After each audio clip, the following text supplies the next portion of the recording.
Hello everyone. आज हम लोग पढ़ने वाले हैं पेपर कटिंग। और रीजनिंग के अंदर पेपर कटिंग बहुत ही इम्पॉर्टेंट चैप्टर होता है, क्योंकि आपको एसएससी, सीएचएसएल, सीजीएल, एमटीएस और भी अदर एग्ज़ाम में देखने को मिल जाता है। और बहुत सारे लोगों को इस चैप्टर के अंदर कन्फ्यूज़न होता है, लेकिन आज के बाद आप लोगों को कन्फ्यूज़न नहीं होगा, क्योंकि कैसे सॉल्व करते हैं, क्या अप्रोच लगाते हैं पेपर कटिंग के सवालों को हल करने के लिए, चलिए सीखते हैं। तो सबसे पहली बात, आपको जो पेपर मिलेगा वो ऐसा मिलेगा और बोला जाएगा कि इसको बीच से हम लोगों ने काट दिया। काटने के बाद वो फोल्ड कर रहा है, यहाँ पे आप फोल्ड करने का निशान भी देख रहे होंगे। फिर वो फोल्ड करने के बाद फिर आपका पेपर ऐसे हो जाएगा और फिर फोल्ड करने के बाद ऐसे फोल्ड करेगा और फिर यहाँ पे दो कट लगाएगा। लेकिन हमें समझना ये है कि जैसे कि हमारा पेपर क्या है, पूरा फुल पेपर है मान लीजिए, हमने इसको क्या किया, 4 स्टेप में काटा और लास्ट स्टेप मेरा ऐसा आया। लास्ट स्टेप कैसा आया हमारा, ऐसा आया और यहाँ पे हम लोगों ने कट लगाया जिससे 2 गोला बन रहा है। तो एक बात बताइए, अगर हम इस पेपर को 4 पार्ट में खोलेंगे तो ये गोला 4 पार्ट में जाएगा। मतलब क्या कि एक बॉक्स फिर यहाँ पे बनेगा, एक बॉक्स ऊपर में यहाँ पे और एक बॉक्स ऊपर में यहाँ पे बनेगा। तो इसी तरह हमें बस यही सोचकर हमें ऑप्शन को देखना है।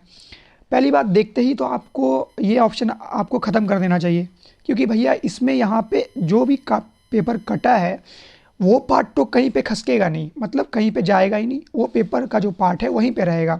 इस ऑप्शन में आइए, तो इस ऑप्शन में आपको पार्ट मिल रहा है, लेकिन अगर आप अच्छे से देखिएगा तो इसमें और इसमें थोड़ा सा फ़र्क है, क्योंकि इसका गोला कुछ ज़्यादा ही सीधा है और इसका थोड़ा अलग है। और दूसरी बात, अगर ये पेपर को हम खोलते हैं तो पेपर खुलने के बाद ऊपर में भी जाना चाहिए, क्योंकि पेपर अगर 4 पार्ट है पेपर का तो हर पार्ट जाएगा अपनी अपनी जगह पे। एक पार्ट ऊपर जाएगा, एक पार्ट इस साइड आएगा और एक पार्ट इस साइड आएगा। लेकिन देख लीजिए इसमें तो नहीं आ रहा है और इसमें भी नहीं आ रहा है। तो इस तरह क्या होगा, मतलब यहाँ देखिए, मान लीजिए ये पहला पार्ट है हमारा, फिर ये हमारा दूसरा पार्ट है, ये तीसरा पार्ट है और चौथा पार्ट है। यही चीज़ मैं समझाने की कोशिश कर रहा हूँ उस वक्त से। चलिए एक दूसरे सवाल को देखते हैं और फिर से इसी अप्रोच को लगाते हैं। यहाँ पर देखिए, यहाँ पे क्या किया गया है, ये पेपर था, इसे मोड़ा गया और ऐसे कट लगाया जाता है, कट लगाया गया है। मेरा सवाल ये है कि मोड़ने के बाद भी ये जो स्थान जिस पे कट लगा है, क्या वो चेंज हो सकता है? कभी नहीं हो सकता है। तो ऊपर में कट किस में आ रहा है, इसमें भी ऊपर में कट आ रहा है, इसमें भी आ रहा है और इसमें नहीं आ रहा, तो पहली बात ये गलत हो गया।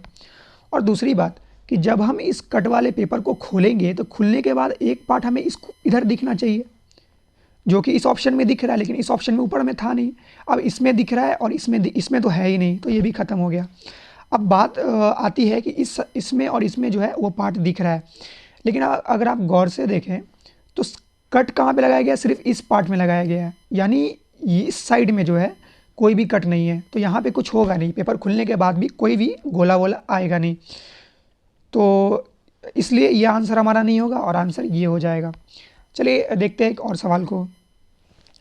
जैसे कि यहाँ पे देखिए, इस सवाल से शायद आप उस अप्रोच को पकड़ पाएँ जो मैं आपको समझाने की कोशिश कर रहा हूँ।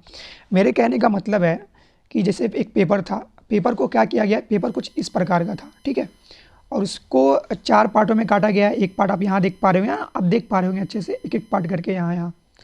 मेरे कहने का ये मतलब ये है कि अगर हम लोगों ने किसी पेपर को काटा और उसके 4 पार्ट को किया, जब हम उस पेपर को खोलेंगे तो उसका 4 पार्ट खुलना चाहिए, क्योंकि 4 पार्ट में हम लोगों ने इसको मोड़ा था, मोड़ने के बाद काटा था।